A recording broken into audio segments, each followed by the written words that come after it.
सबरी माता बड़ी महाभागवत, इनके प्रसंग को भक्तमाल जी में वर्णन किया कि ये जब ब्याह के योग्य हुई तो चूंकि सबर जाति से प्रकट हुई इसलिए इनको संबोधन में शबरी कहा गया। इनका ब्याह जब तय हुआ, ब्याह के उत्सव की तिथि आई तो सैकड़ों हजारों की संख्या में वन्य पशु लाए गए थे वध करने के लिए, क्योंकि स्वागत वन में रहने वाले इन लोग मांस का ही, खरगोश, हिरन, कुछ बड़े बड़े पक्षी आदि ऐसे सब बंधे हुए थे। सबरी जी ने पूछा घर वालों से कि ये इनका वध करके इनके मांस से स्वागत करेंगे बरातियों का। बहुत रोना आया सबरी जी को। मेरे ब्याह के कारण हजारों पशुओं की, पक्षियों की हत्या होगी, मतलब मैं इसका कारण बनूंगी। शाम हुई, जब रात्रि हुई तो उन सब पशुओं को मुक्त कर दिया दुलार कर, जाओ, जीवन में मैं कभी ब्याह ही नहीं करूंगी। अगर मेरे ब्याह के समय इतने पशुओं की हत्या होगी, पक्षियों की, मैं जीवन में कभी ब्याह नहीं करूंगी। सब पशु पक्षियों को छोड़ दिया। जे ही उन पशु पक्षियों के बंधन काट रही थी वो रस्सियां, वो ऐसी कृपा दृष्टि से देख रहे थे मानो वो कह रहे थे तुम मेरा बंधन काट दिया तो जाओ, मैं तुम्हारा बंधन मुक्त करने के लिए भगवान से प्रार्थना करता हूं कि अब तुम्हें कोई कर्म बंधन, जन्म मृत्यु का बंधन न प्राप्त हो। तुमने हमारी रक्षा की, भगवान तुम्हारी सदा रक्षा करें, तुम्हारे कर्म बंधन कट जाए क्योंकि हमारे बंधन काट दिए। सबरी जी के हृदय में पशु पक्षियों को छोड़ने के बाद एक वैराग्य हुआ कि अगर मैं घर में रहूंगी तो फिर ब्याह की व्यवस्था यही सब करेंगे, भाग चलूं। रात्रि में ही भाग पड़ी। शबरी का महान पुण्य उदय हो गया, भाग निकली।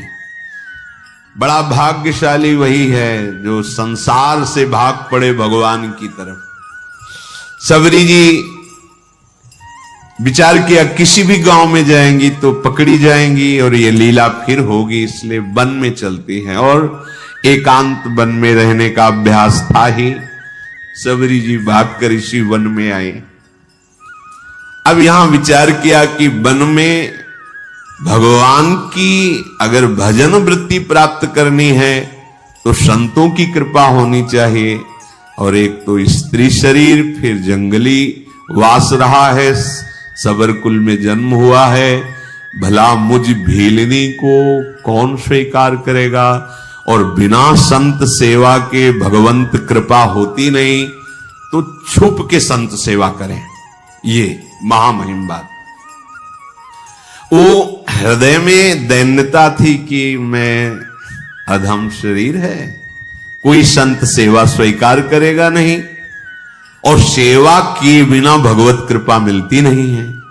इसलिए वो रात के आखिरी पहर में उठते और देखा कि सेवा के लिए जब ऋषि हवन करते हैं तो उनको लकड़ियों की आवश्यकता होती है, रसोई अमनिया करते हैं तो लकड़ियों की, तो दिन में लकड़ियां चुपचाप जंगल से बिनती और रात में छोटे छोटे गट्ठर करके ऋषियों के आश्रम में रख आती, और जहां से ऋषि सरोवर में आकर स्नान करते वो मार्ग सोहनी लगा देती, कंकड़ कांटे आदि बीन कर अलग कर देती। अब सब ऋषियों को लगा कोई संतों को सुख देने वाला कौन है जो ऐसी सेवा करता है। प्रातः काल सरोवर में आने जाने वाले को एकदम स्वच्छ मार्ग, एकदम कौन है ऐसा करता है।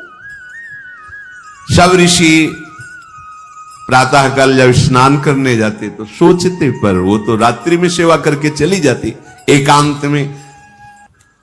ये कौन ऐसा है जो बड़ा भारी सुख प्रदान कर रहा है। देखो भगवान की कृपा से सेवा में रुचि होती है। सबरी जी ऐसे संत सेवा करने लगी। अब मन में उनके बहुत दैन्यता थी कि अगर किसी की दृष्टि पड़ गई तब तो उनको बड़ा दुख होगा कि अधम और ऐसा उसके हाथ की लकड़ी बीनी हुई है। बहुत उनके हृदय में ये बड़ी कृपा। ये जो अहंकार भरा होता है, मैं अमुक श्रेष्ठ कुल का मैं ये मैं भगवान को पसंद नहीं है। मतंग जी ने विचार किया कि ये कौन है जो आकर के हमारे चोरी कर रहा है। चोरी का तात्पर्य होता है भजन चुराना। ये आप साधारण न समझे, जैसे संत सेवा आप 2 फूल भी ऐसे डाले ना, ये फ्री नहीं, इसका हिसाब होता है। आप ऐसे किए ना, इसका भी हिसाब है, बहुत हिसाब है।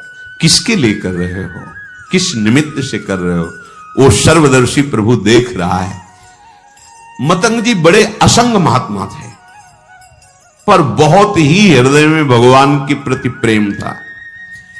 अन्य महात्मा जन भी विराजमान थे, पर तप, व्रति, नियम, संयम, मतंग जी के हृदय में भगवत प्रेम का विशेष प्रभाव था।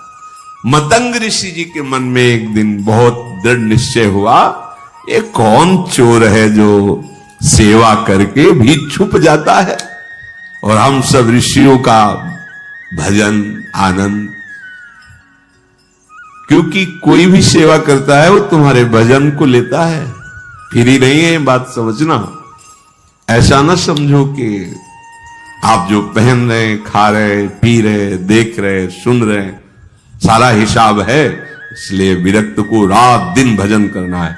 हम जिसकी रोटी खाते हैं उसको भी भजन देते हैं, जो प्रणाम करता है उसको भी भजन देना है। और वैसे ही सबका सर्व मंगल करने का स्वरूप होता है संत महापुरुषों का। मतंग ऋषि बड़े ही मतंग थे प्रभु के अनुराग में, परम विरक्त, भक्ति रसानंद से परिपूर्ण।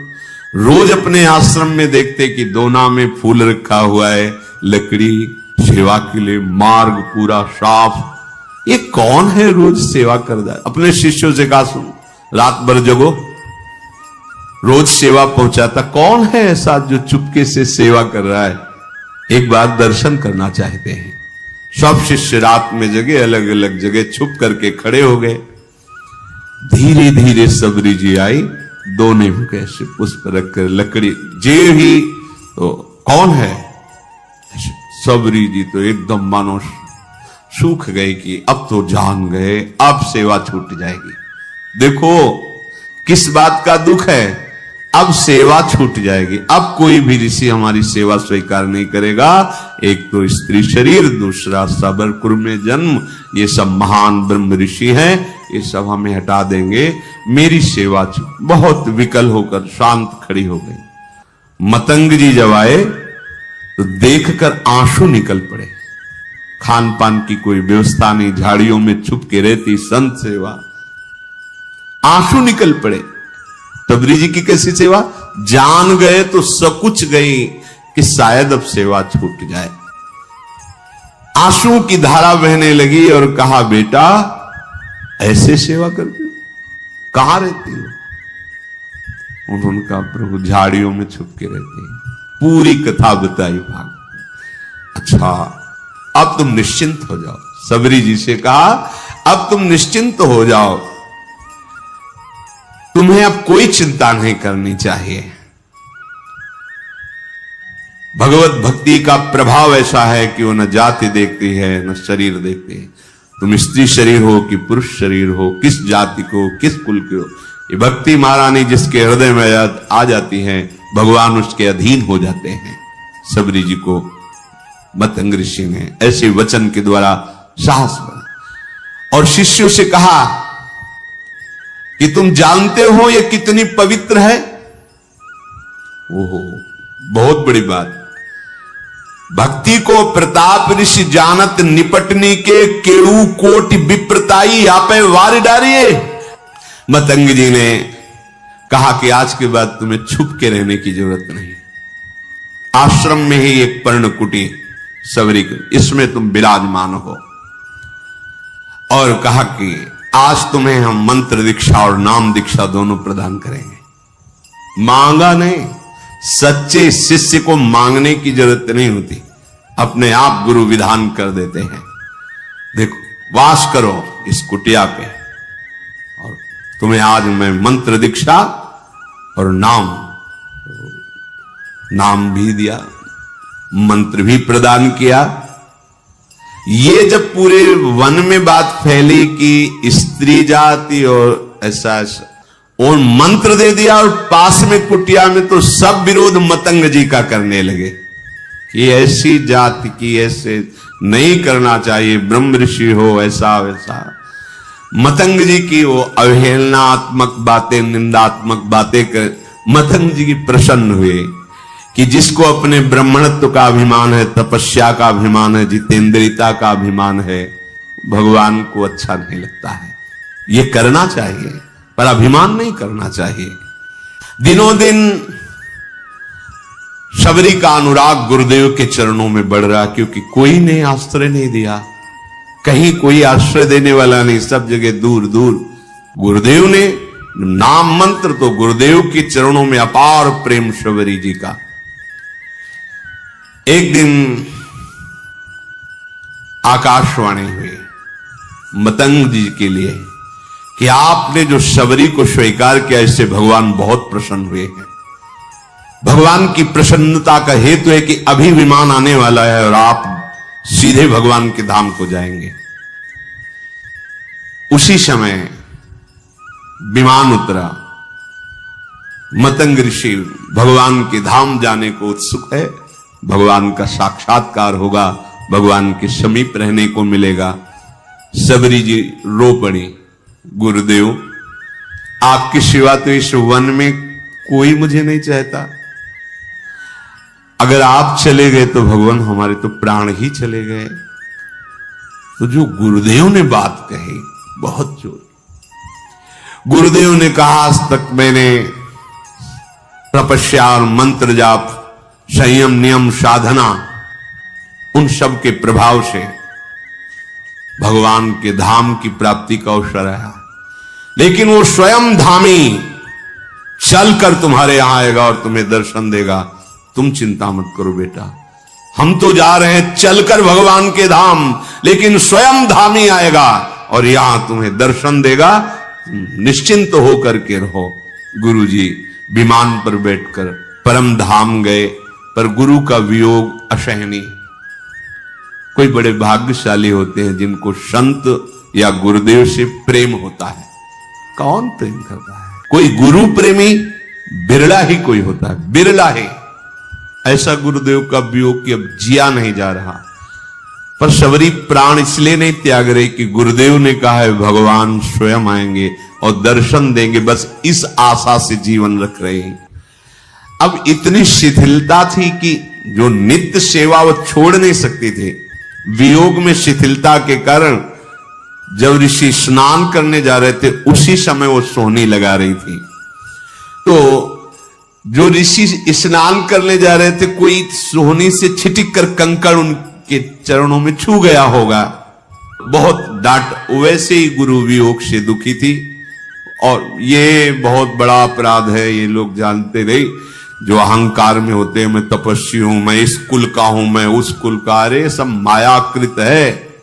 सच्चिदानंद प्रभु की भक्ति जो कर रहा है उसकी चरण रज लो, चरणामृत लो।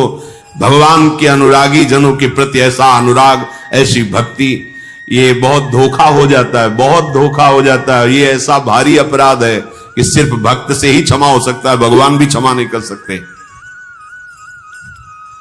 अब वो पुनः स्नान करने जे भी गए तो उसमें कीड़े पड़ गए सरोवर के जल में। शबरी जी को इतना धिक्कारा, तुझे दिखाई नहीं दे रहा, मैं आ रहा हूं, मुझे तेरे झाड़ू से कंकड़ छू गया। शबरी जी तो भाग पड़ी, एकांत में जाकर रोने लगी। वैसे ही गुरु वियोग से दुखी थी, इसीलिए विलंब हो गया था, नहीं तो रात में ही वो सोहनी लगाती थी।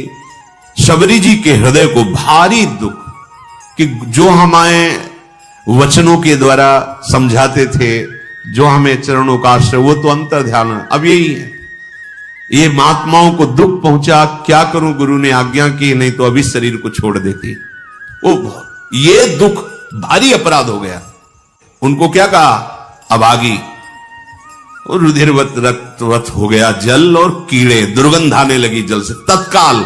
तो उन्होंने मन में सोचा कि शबरी के कंकण स्पर्श का प्रभाव देखो कितना, तो उसका प्रभाव कि जल भी अपवित्र होगा। जब बुद्धि उल्टी होती ना तो उल्टा ही चिंतन होता है।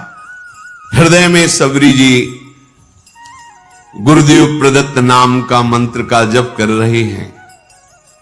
रोज तड़के उठकर मार्ग बुहारना और रोज पुष्प की पंखुड़ियां ऐसे पावड़े बिछाना, सुंदर निर्मल जल भर के रखना और सुंदर फल रखना कि गुरुदेव ने कहा भगवान आएंगे, पक्का भगवान आएंगे। रात दिन गुरुदेव प्रदत्त नाम मंत्र का चिंतन, गुरुदेव ने कहा है भगवान आएंगे, इसका दृढ़ विश्वास। अब क्या भगवान के स्वागत में तो जंगल में यही है फल। तो सुंदर सुंदर बेर के जो वृक्ष थे उनसे ऐसे बेर लेती, पहले चखती, चखने के बाद वहां मीठे है तो उस बेर तो झूठे तो हो ही गए ना। चखने के बाद हाथ थोड़ी प्रक्षालन, जंगल है ये थोड़ी क्या कहा है कि हाथ में कमंडल धोना। ऐसा नहीं कि खा खा के बेर रखती थी, उस वृक्ष की मीठे है कि मेरे प्रभु को खट्टे न लगे तो ऐसे देखा, हाँ मीठे, फेंक दिए और नए फल लेकर के उनको ऐसे रखते। इसीलिए कहा गया है कि जूठे में। वैसे भी शास्त्रीय पद्धति में सबसे पहले भगवान को भोग लगा और प्रेम पद्धति में सबसे पहले अपने को पाना है। आप पहले पा लिए तो भोग लगाने लायक नहीं, लेकिन ये प्रेम है, उल्टा मार्ग है। यहां ये ज्ञान हमें नहीं था। ऐसा हो ही नहीं सकता कि प्रभु के लिए थाल सजा रहे पहले उससे ले, ऐसा कैसे? कोई पूछता तो उत्तर नहीं। ये तो इसी प्रेम नगरी का एक है, जिसके भी हृदय में जहां भी प्रेम, ये प्रेम का प्रभाव और स्वभाव है। मानसी गंगा में दंडोती परिक्रमा जब गुरुदेव के साथ लग रही थी गिरिराज महाराज की, तो मानसी गंगा में तो वहां एक सहतूत बेच रहा था, सहतूत में से तो श्री जी को भोग लगाने के लिए प्रक्षालन किया, बीन बीन के सही रखे। महाराज जी ने कहा थोड़े लो और पाओ, बताओ कैसे। हमको महाराज जी पहले श्री जी को भोग। बोले हमारे यहां पहले श्री जी नहीं, पहले तुम पा के बताओ कैसे, खट्टे अधिक खट्टे तो नहीं। वो देख लो महाराज। बोले जब हम कह रहे थे तुम पावला, हिम्मत नहीं पड़ रही थी कि श्री जी के पवा के बिना के पाया। कहा मीठे। बोले जाओ हाथ धो, आचमन करो, अब भोग लगाओ। उस दिन से समझ में आया कि हमारी लाडली जी को पहले हम चखेंगे फिर भोग लगाएंगे कि वो ठीक है कि नहीं है। तो शबरी जी भी ऐसे, ये बेर पेड़ का कहीं खट्टा तो नहीं है, बाकट तो नहीं है, तो उससे पहले चखती और फिर वो बेर दोने में लेके फिर प्रभु के रोज और रोज बस पावड़े बिछाए, फल रखे और बैठ गई। सुबह से शाम प्रभु आएंगे। गुरुदेव ने कहा प्रभु बहुत दिन बीत गए पर अश्रद्धा नहीं हुई गुरु वाक्य पे। नहीं, गुरुदेव ने कहा प्रभु आएंगे। मार्ग में जाए रहे लोचन बिछाए को, नेत्र लगाए। गुरुदेव ने कहा है भगवान ऐसे ही बहुत दिन बीते मग जोहत, तो आ गए औचक सो मिटे सब सो गए। दूर से देखो भगवान आ रहे हैं, छुप गई। अभी तक तो इंतजार कर रही थी, जब देखा भगवान आ रहे तो छुप गई। मैं नीच अधम उनके सामने कैसे जाऊंगी, कैसे उनकी सेवा करूंगी। जो ऋषि कुछ दैन्य थे जिनको सबरी जी की भक्ति प्रिय लगती थी, उनसे भगवान पूछ लिए कि सबरी माता का आश्रम कहां है सबरी माता। इतना पूछ के निहाल कर दिया, गए किसी के आश्रम नहीं।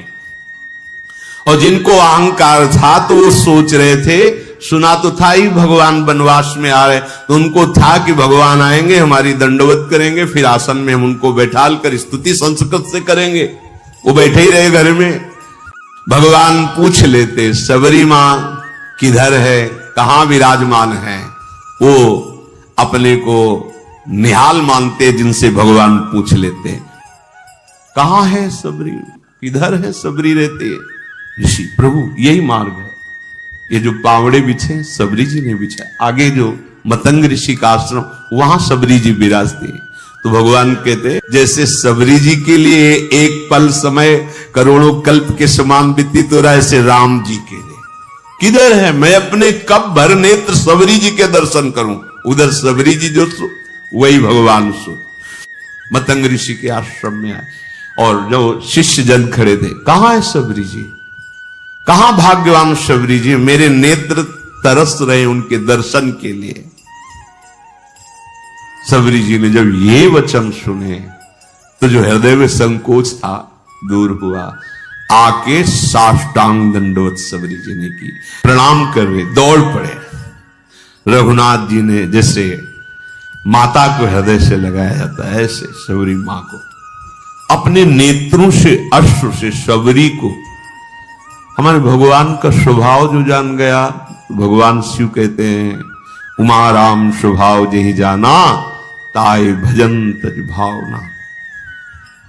करुणा समुद्र है ये, आप खुद भजन करोगे तब आपको पता चले। आपका हृदय जब थोड़ा सा भी प्रभु से अपनापन करेगा तो आप खुद समझ पाओगे प्रभु के सिवा कोई ऐसा प्यार करने वाला त्रिभुवन में नहीं है। भगवान ने सबरी जी का हाथ पकड़कर अपने समीप बैठा ला। ये प्यार, वो ऋषि कंकड़ छू गया तो कितना कड़ुआ बोल रहे, ए नीच जाति, ये ऐसा। भगवान हृदय से लगाकर आंसुओं से अभिषिक्त करके अपने समीप सबरी जी को बैठा ला। सबरी जी को स्मरण आया कि जो प्रातः ही फल रखे थे प्रभु के लिए, दौड़ के गई, फल लाई। भगवान, वाह, मेरा वनवास का सारा कष्ट दूर हो गया तुम्हारे फल पाके, बड़ाई कर। भगवान ने कभी 56 भोग की बड़ाई नहीं की, कहीं भी ऐसा नहीं। उस बेर को पा पाकर कह रहे कि आज हमारे वनवास का श्रम दूर हो गया। कितने सुंदर स्वादिष्ट अमृतमय फल भगवान बड़ाई कर रहे हैं सबरी के द्वारा दिए, इसीलिए प्रशंसा कर रहे हैं प्रभु सबरी जी की। अब जब ऋषियों ने सुना कि आश्रम आने की तो बात जाने दो, इस गली में भी प्रभु नहीं आए, तब सबको लगा अंदर कि हमें लगता है कोई हम लोगों में तपस्या में त्रुटि हो गई क्या, क्योंकि सब तपस्या का फल तो भगवान है और भगवान आए ही नहीं हमारे घरों में।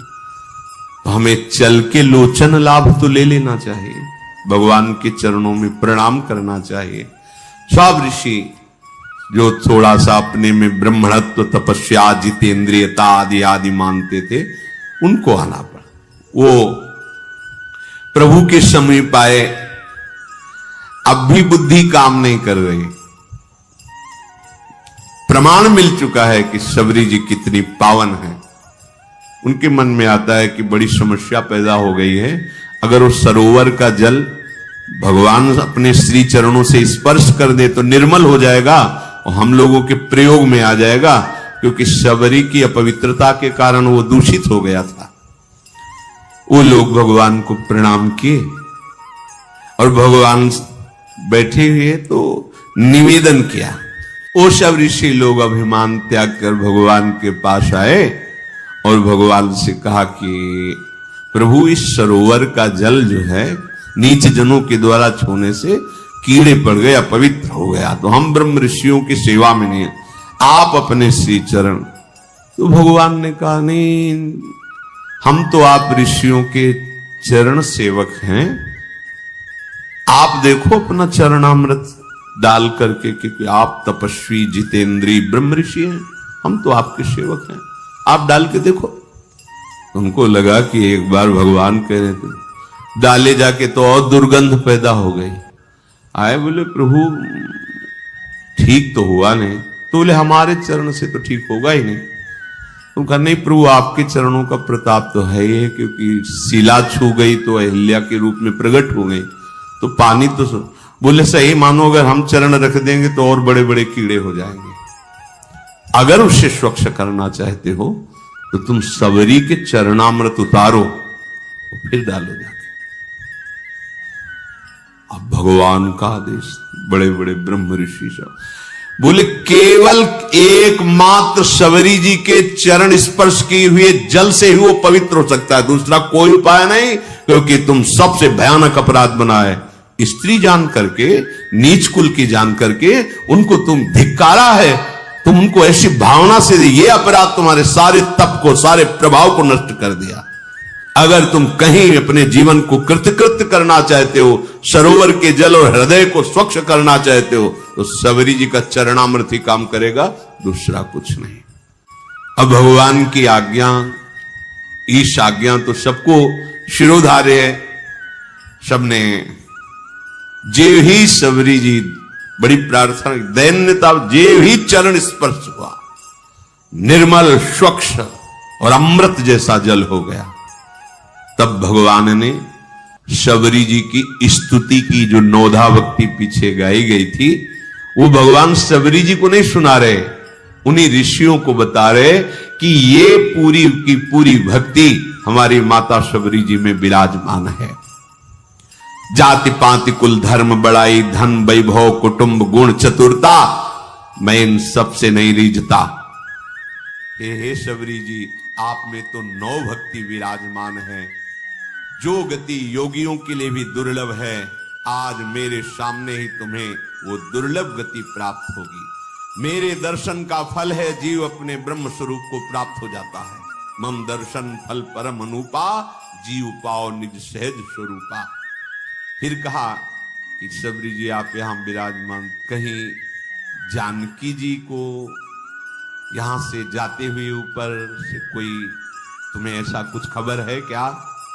शबरी जी ने कहा, प्रभु पास में एक पंपा नामक सरोवर है, वहीं सुग्रीव हैं, आप वहां जब जाएंगे तो उनसे मित्रता कीजिएगा, वो सब आपको सूचना दे देंगे। हे नाथ, आप कुछ देर रुको। और शबरी ने एकदम एकाग्रता की और उनके शरीर में योगाग्नि प्रकट हो गई। भगवान के सामने ही पांच भौतिक शरीर का लय करके भगवत धाम को गई।